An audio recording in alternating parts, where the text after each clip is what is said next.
kaventures! Welcome to the Philippine Book Festival at World Trade Center. It is the largest traveling book festival in the Philippines. And you know what's the best thing? It is free entrance. Totoo nga ang mga usap-usapan that it's not just a book fair, it's a book experience. Para sa mga katulad ko na mahilig sa books, you will really enjoy the Philippine Book Festival. It's like heaven here on earth. You can see different publishing house and merchandiser like Bookmark, Vebal, ABC Educational Development Center, Adarna House,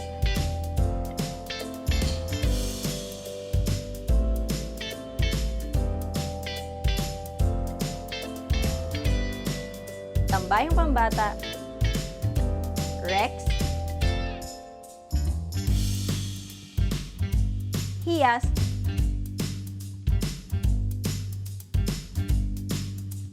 ayaw pastorbo yan. And epigraphy, huwag ka na magtampo sa akin, Rafi. Tara, picture na tayo. Sa sobrang daming books, I can't decide what to buy. Kaya halos lahat ng nagustuhan kong books, binili ko as in. Abangan ang next video ko as I show you kung ano-ano ang mga nabili kong bagong books na mga gamit ko sa pagtuturo.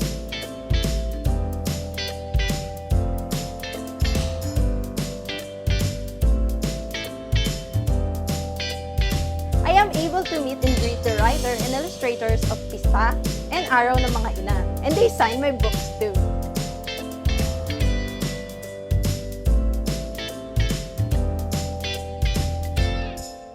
My favorite publishing house is also there, Phoenix Publishing House.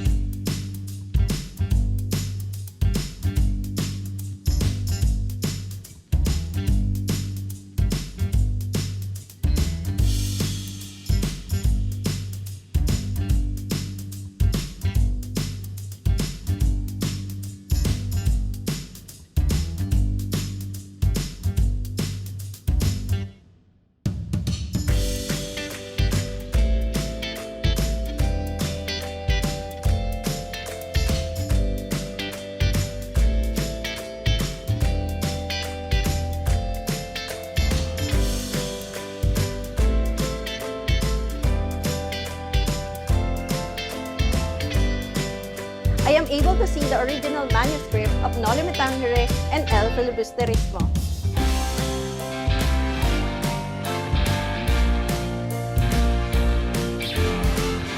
They also have comic section in the book festival.